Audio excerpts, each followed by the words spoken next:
Right, ladies and gents. Myself and Mihal here. We went on a trip to the Grand Line. We've after coming back with some great news. The One Piece live action is pretty good. It's pretty good. I won't even lie, folks. When I first saw the trailer for this, way back when, I think it was a couple months back, I was thinking, what am I going to be watching here? This is awful. The characters look so wrong. Everything looked goofy as hell. I was thinking, who in their right mind is going to watch this? So we went ahead and watched it. And I have to say, this show is, it's good. It's good. It's lighthearted. It's funny. It's entertaining. It's bubbly. It's charismatic.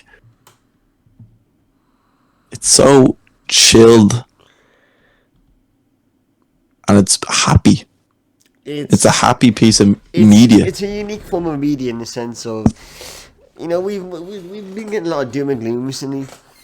A lot of brutal stuff, which obviously we all love. We all love the, slightly edgy, animated stuff that are actually very brutal, like the juxtaposition of the media. But from time to time, you have to watch something that is wholesome, that's nice, that makes you feel good when you finish an episode and you're thinking, damn, that was fun to watch, You're not horrified, you're not existentially weeping. You're thinking, damn, he really is gonna be the king of the pirates someday. The show may seem very cringe and corny on the surface level. And maybe when you first watch it, when you first hear them say their catchphrases, you might be like, oh, what? Well, I think after the second or third time, it just clicks. When you realise what the show is about, you'll love it. Because when I first saw it, I had no clue coming in. I didn't watch the trailer going in. I kind of knew what it was about, but not really. I knew it was about pirates. I didn't know they had powers. I didn't know what the story was. So when I first saw, the first action scene, when they had a bit of powers, and I was like, what is going on? Why is this guy just stretchy? Like, why is he Mr. Fantastic? I don't get it. But I grew to love it, within half an hour. Just because the presentation is phenomenal. It's just got such a...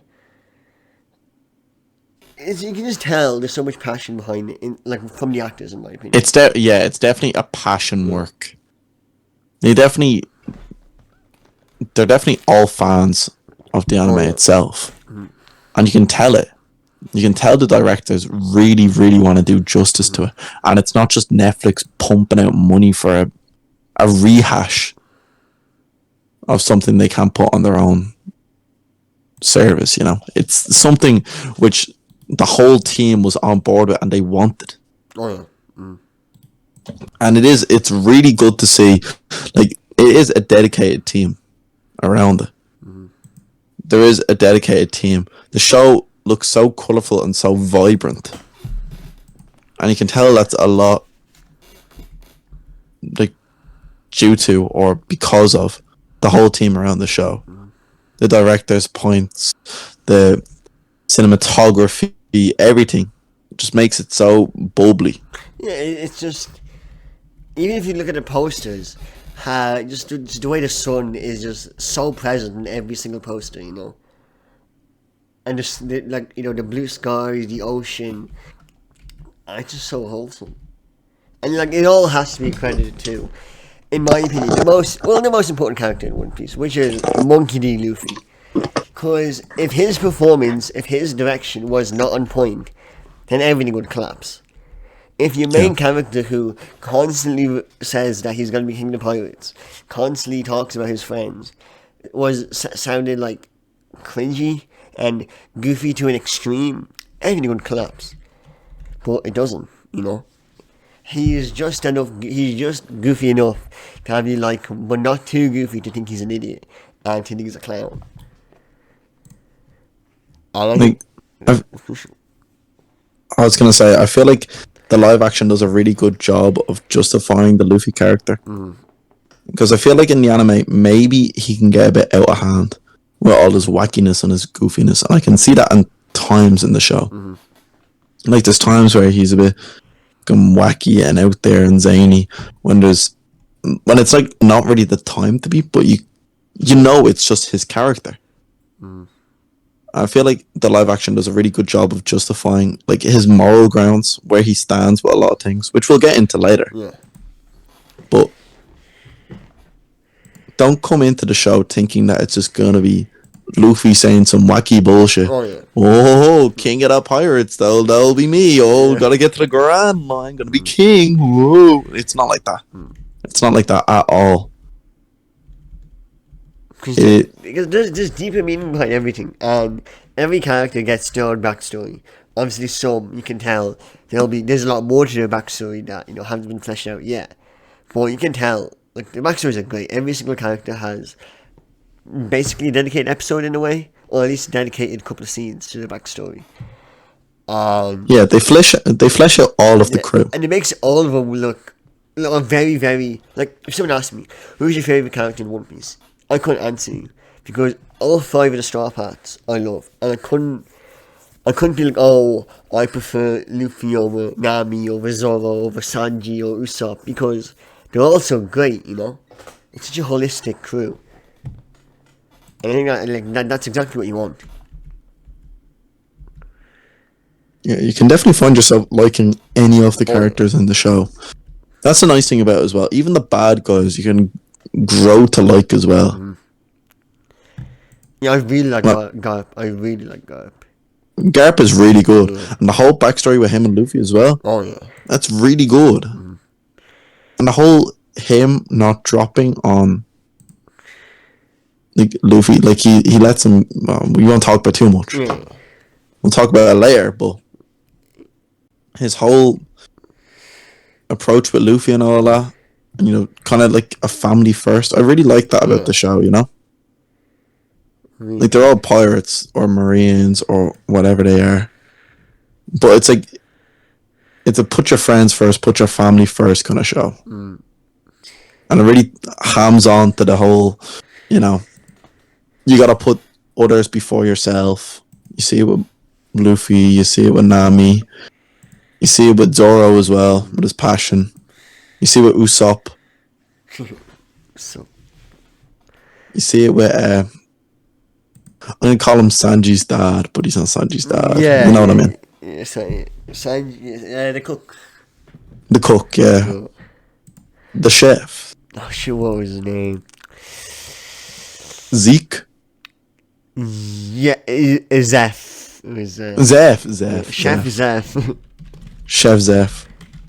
Even like characters like Zeph. Like the show is just so wholesome. The show, folks, it's just so. He actually looks perfect. If you Google Chef Zeph, what he looks like, he looks identical. He actually looks perfect. Which is like another thing, like the casting is on point. Like it's just like Luffy is Luffy, Zoro is Zoro, Nami's Nami. Everyone is themselves. No one seems out of place. Oh my god, he does look perfect. It's just him. Like, dear Lord. It's just casting's just phenomenal. Like I really like a lot of these times. Like you watch The Witcher, yeah. You watch The Witcher and you're like something's a bit off. The casting, like obviously Henry Cavill is perfect as Geralt, but you can tell Triss, she's okay. Yennefer, she's fine. Ciri's good, but you can tell the casting is a bit off on certain characters. You're sitting there going, you're hemming and hawing at times. Especially like the age. Like certain characters are way too young. They're supposed to be like 80-year-old sorcerers. And like physically they're supposed to look like, 30, 40-year-old people that are beautiful. But instead they look like 20-year-olds. And you're like, that doesn't really convey the character properly. But everyone in One Piece looks exactly how they should be and acts how they should be. Which I feel like a lot of people, obviously that's, you're not supposed to consciously think about that. Because if you're watching something and you're thinking, if you're thinking about that, then that means it's been done wrong. Because it should be so good you don't notice it. But I just really want to mention that because a lot of media translations has been done dirty by characters that are just not themselves. or there's a very clear distinction between show Luffy and anime Luffy, you know, or manga Luffy and this guy and this Luffy, as you have in The Witcher and many of the shows that I can't quite think of right now. Like in Game of Thrones, like Euron, book Euron and show Euron, night and day, you know. But here you have like Luffy is Luffy, and maybe there are certain changes, but everything seems flawless. That's what I'm saying. It's a very good. That's what I'm saying. It's like you can tell the show creators are passionate about the groundwork. They're passionate about One Piece, and that's why it translates over so well. If this was just another corpo idea, oh my god, people love One Piece. Make One Piece live action. More people love One Piece, you know? It's like the live action Death Note. Oh, yeah, that's exactly what I thought it was going to be like. I forgot about that. That's what I thought this One Piece live action was going to be like. I thought it was going to be like the Dead Piece fucking movie. And I saw that shit. And I was fucking hurt. It was so bad. It was awful. Even like, yeah, it looks awful.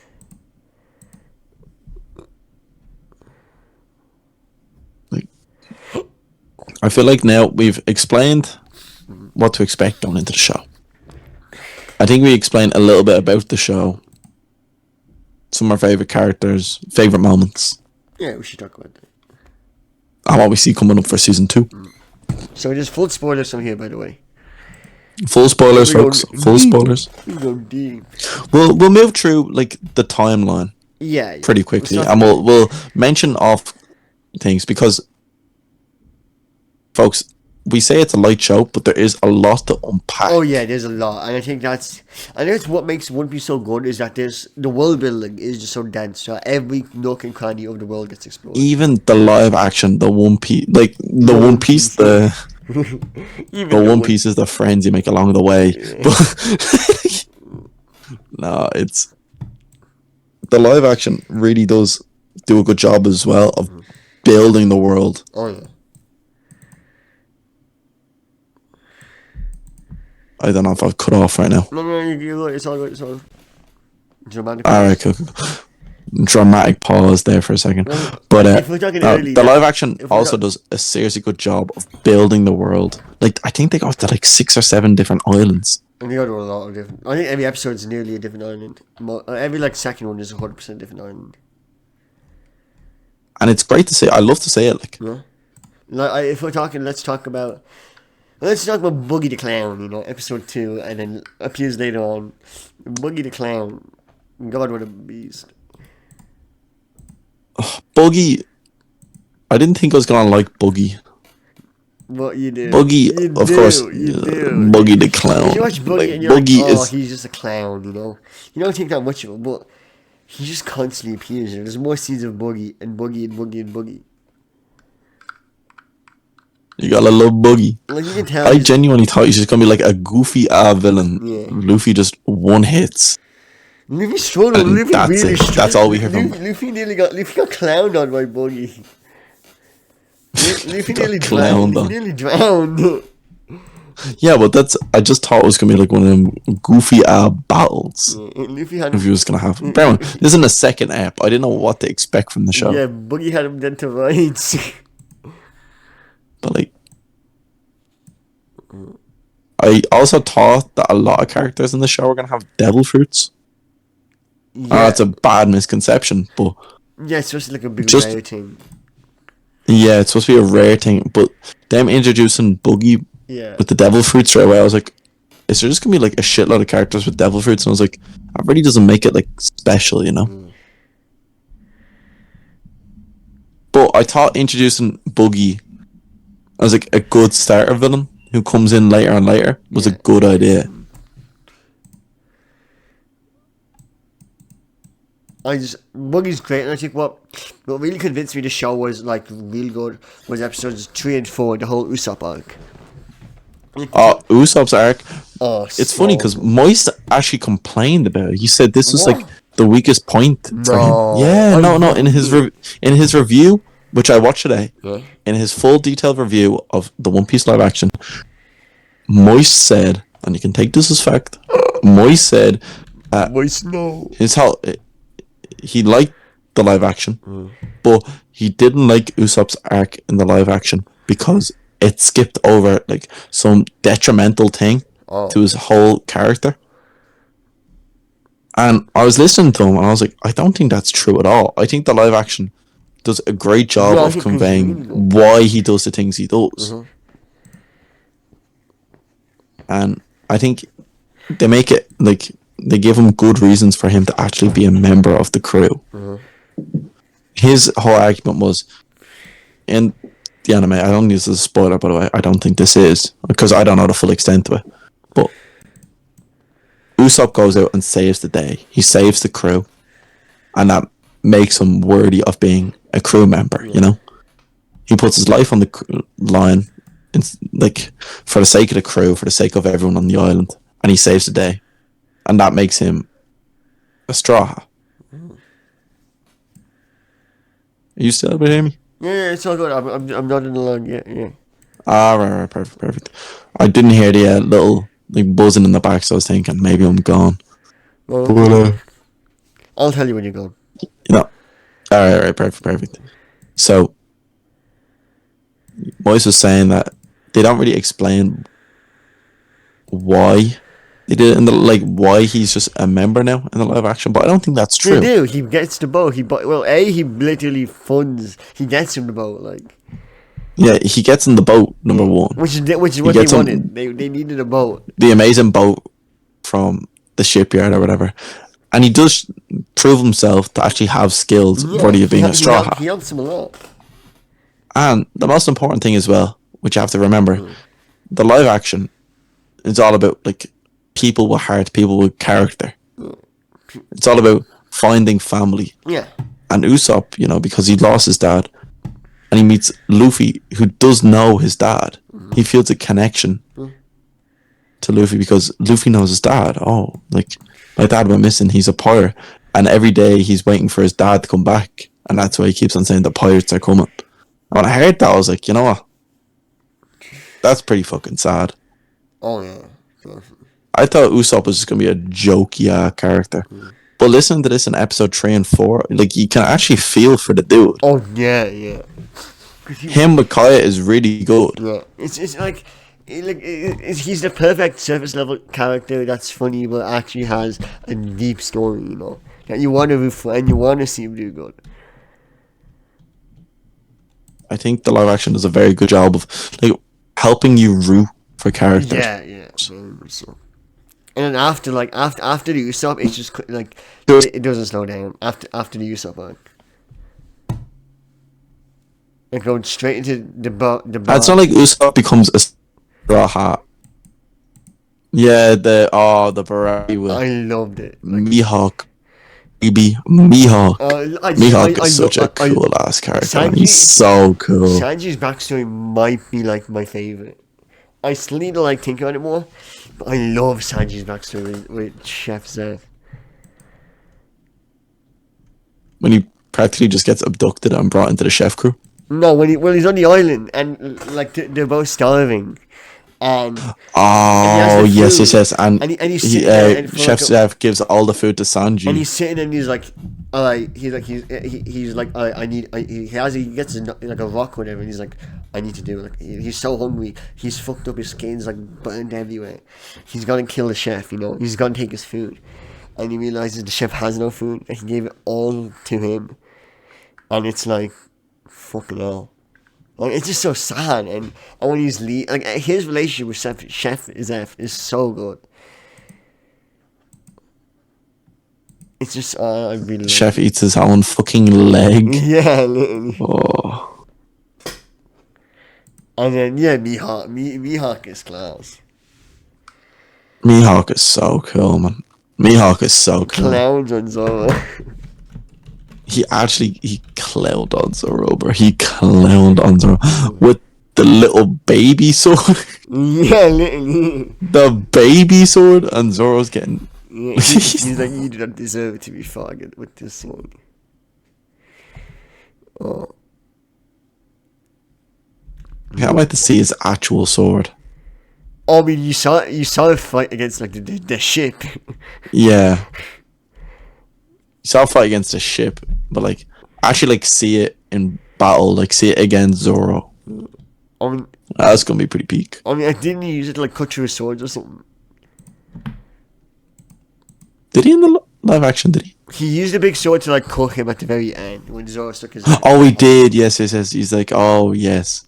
He's like, Zoro. I think he said something like, "Don't stab me in the back because that's a sign of a bad swordsman" or something. He's like he basically says he's willing to die. Like he basically lost a duel, and like he basically deserves death. And Mihawk spares him. He cuts him just enough so it leaves a scar, but not enough to kill him. Well, yeah, he knew because he was like, yeah, I'll see you again. And let's quickly continue, and then we can go on to our theories. Right. So we go on to the Nami story now. Yeah, then the Nami story, which I obviously really loved as well. Genuinely, Nami was a character who I just didn't like in the first few episodes. She's like the one and only Straw Hat up until her arc. I genuinely thought she's just a bitch. She just seemed like a bitch. Bear in mind, your one Kaya in episode 3 and 4 during Usopp's arc was so nice to him. Yeah. Seriously nice to him. She's there, well, sick obviously because of your man. I think his name is Kuro. Kaku. Yeah, Kuro over there of the pirate, just Kuro. Yeah. Because of Kuro's poison. Which Luffy drank all of that. That was so literally, I'm there the whole time, bro. That's poison. And Luffy's like, Yeah, I'm hungry. yeah, no, it was funny. Luffy's dying, and then immediately he's like, oh, he's alright. Did he get sick? Is that how he got rid of it? He puked it all of it off, yeah. Yes. And it's very quickly, I also quickly mentioned I love the meaning of Zoro's sword. Zoro has his 2 swords broken, folks. Yeah. He has his 2 other swords broken, and the one which stays is the one which is friend. Yeah, his like childhood friend who got. Yeah, friend who died. Yeah, I like that. I like the whole sentimental reason behind it, and the reason he keeps it close to his mouth. Yeah. But yeah, anyway, Nami. Well, I find. I know I told you this, like the sort of I found it hilarious in the Nami story, which I didn't know that they were gonna do. But it's at the end of the second last episode when she's on the ground and she's like, oh, like she fucking carves out her like tattoo, or she starts stabbing her like her tattoo. Yeah, which is brutal, by the way. And she's like, oh, long, and Luffy comes up to her, and he's looking at her, and I'm like, oh my god. No, I was like, imagine if he just gets his hat and just puts it on her head. Oh, and he did. Oh, so good. But like his like scream at the end was so like, yeah, he's a meme, but when his friends are threatened, he fucking goes Giga mode. That's what I'm saying, yeah. I was saying that earlier on about his morals. He's not just like a goofy character. Oh, my friends are getting bullied. He's not like Beavis and Bullhead. Just has a laugh. I'm going to be king of the pirates. You can't bully my friends. It's not like that. He's like, nah, you can't fuck around with them. Oh, what did he say? What was it that he's like screaming? I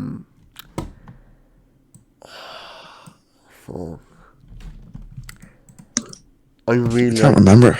You see the village is burning, and he basically declares that he's going to kill Erlon. Or that they're going to fight him. But I just remember it being really fucking cool.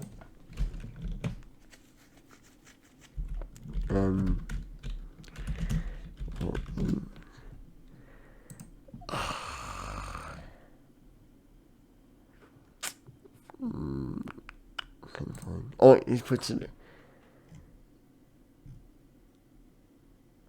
Puts the hat on her head and then the shoulder. Oh, I can't read Japanese, no. I can only find a manga thing of it.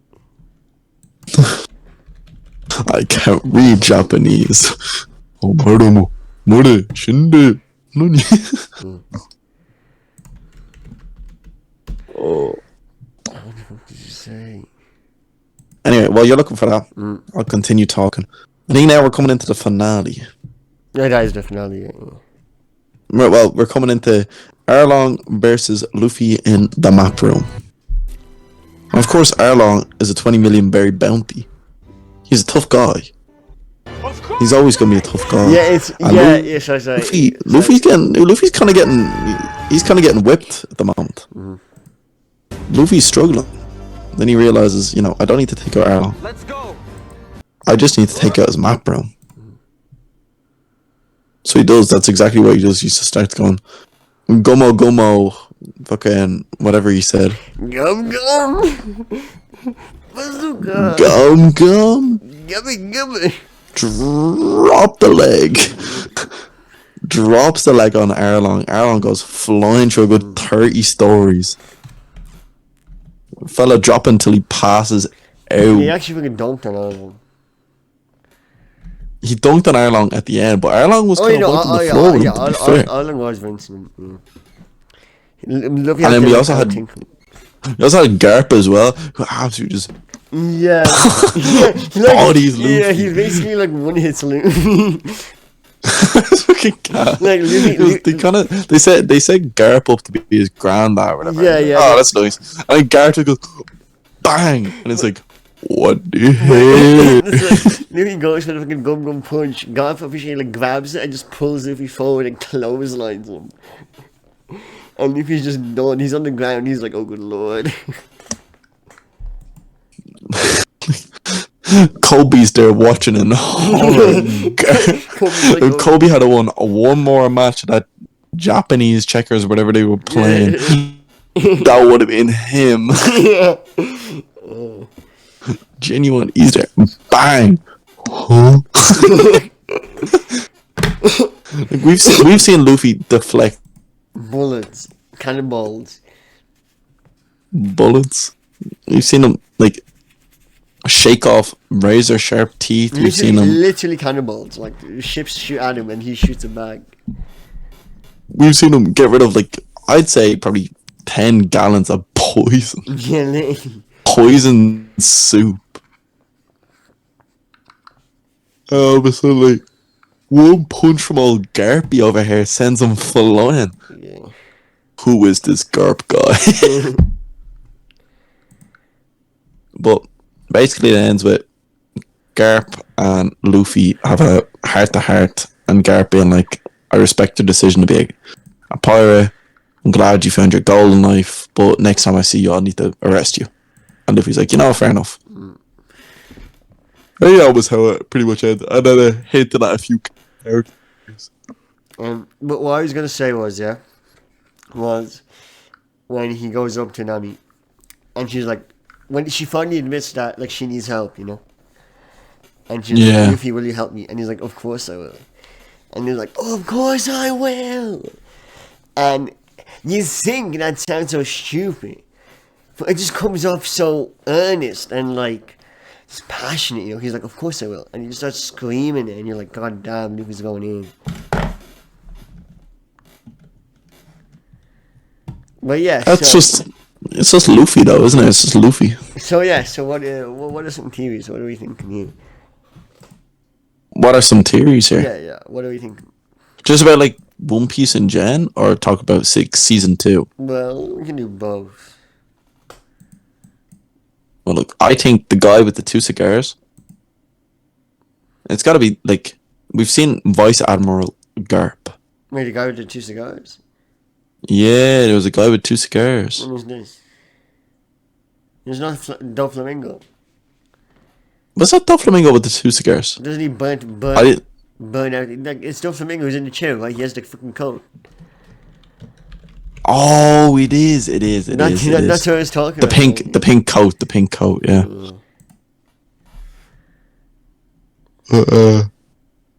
Who else we have? We see Shanks again.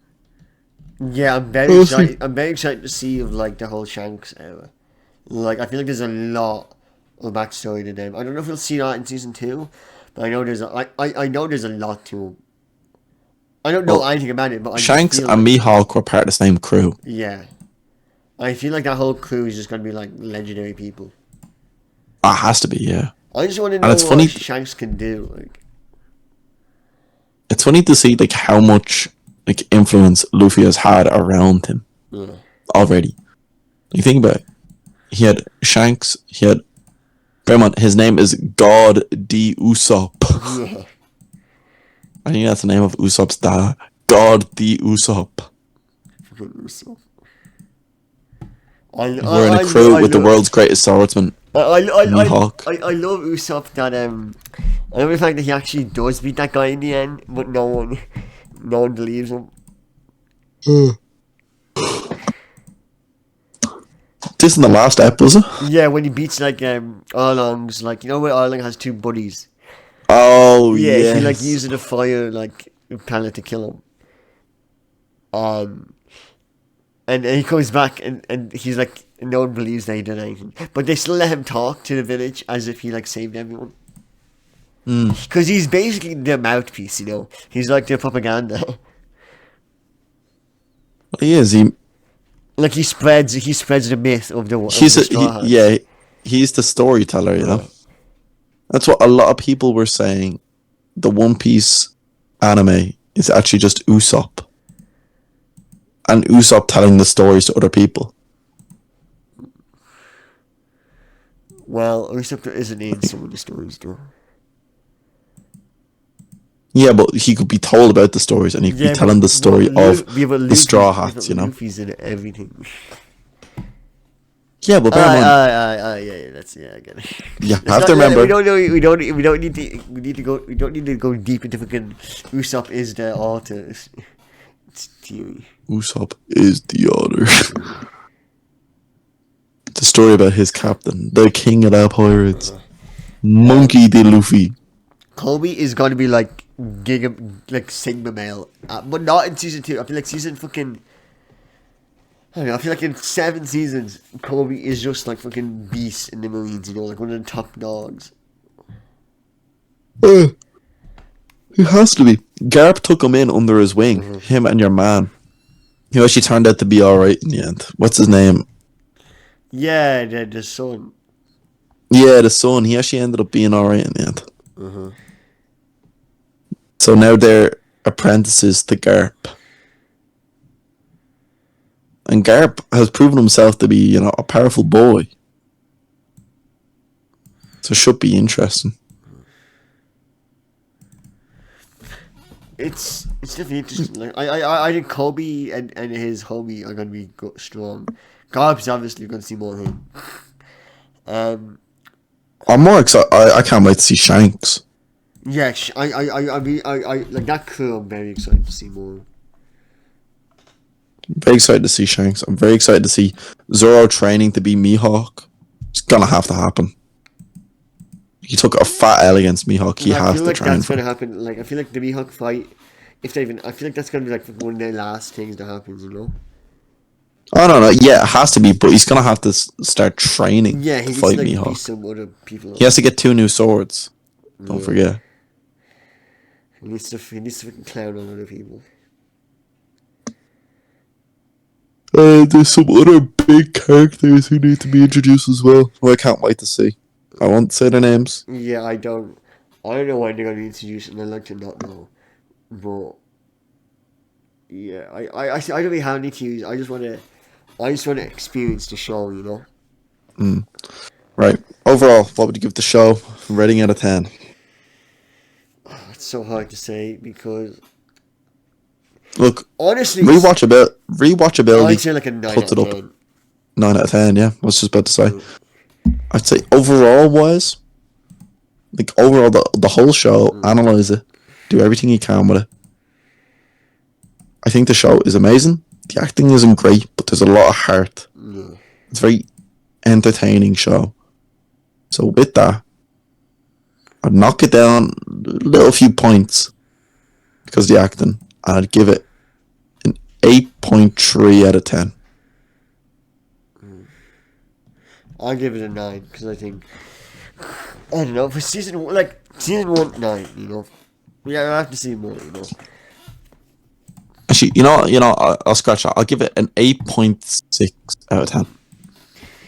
Not knocking the acting that much when there's actors like I thought Sanji was Yeah, the person who did Sanji was very good. Sanji was phenomenal. Sanji was. I feel The like actor, the actor for Luffy was amazing. He was standing. like the acting was good. I think if the acting was any worse, the show would have collapsed. Like the acting. I'm not saying the acting was fucking some Game of Thrones shit, but the acting could have easily just rinsed the show if it was bad, you know. Yeah. Look, that's why the acting doesn't knock it down that much. Like knocking it down to like 0.7 points was a bit much, I thought, because I thought the acting from some characters was great. Yeah. Some characters, side characters or whatever, wasn't great.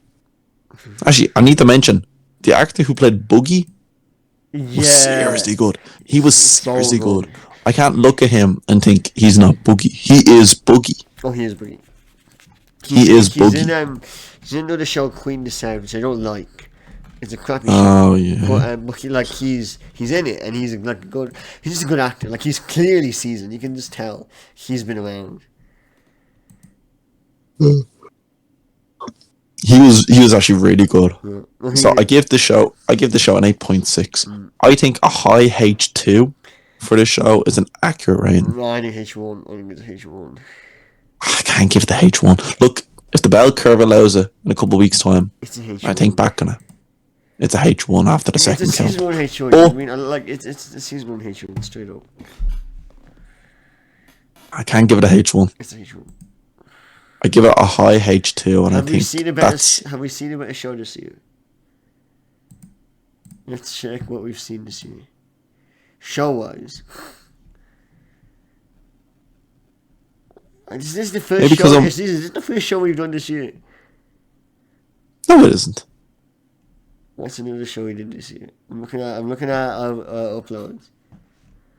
We've definitely done another show this year. Talk to Me, Mission Impossible, Indiana Jones, Fast X, Spider-Man, D&D, Rotten Tomatoes, Godfather, John Wick, Streets Don't Forget, Creed, Ant-Man. We did End of the Fucking World, but that didn't come out this year. Creed 3 again. Loki? We did not do Loki. A, Loki came out like a year ago or two, and B, we didn't do that this year. We didn't do any shows this year, we just did movies, holy shit. So much for talking telly. Yeah, talking fucking big screen. Talking Yeah, screens. we're gonna have some shows coming up soon. Oh, we will, We yeah. got Invincible coming out in 2 weeks. Oh, we got a lot of shows to catch up We on. got Six Ed. Right. I think with that, it's time to head out. I give it a high H2. You give it a low H1, but a H1 nonetheless. It's a H1 nonetheless. 100 points is given. With that, folks, I'd like to thank you once again for tuning in. Always a pleasure. If you've got any suggestions for us, let us know. We got a couple things in the pipeline. You got Gen V. Oh, Gen V. I gotta watch. Of course. Gen V, I have to watch it soon. It has to be done ASAP. ASAP Rocky. You got Invincible coming up. And Invincible, folks, we're getting on it. Straight away. As soon as it comes out, folks, review. Done. Give us 2 business days to watch it, analyze it, and then we're good. With that, I gotta head out. Alright, see you. Thanks for watching. Bye bye.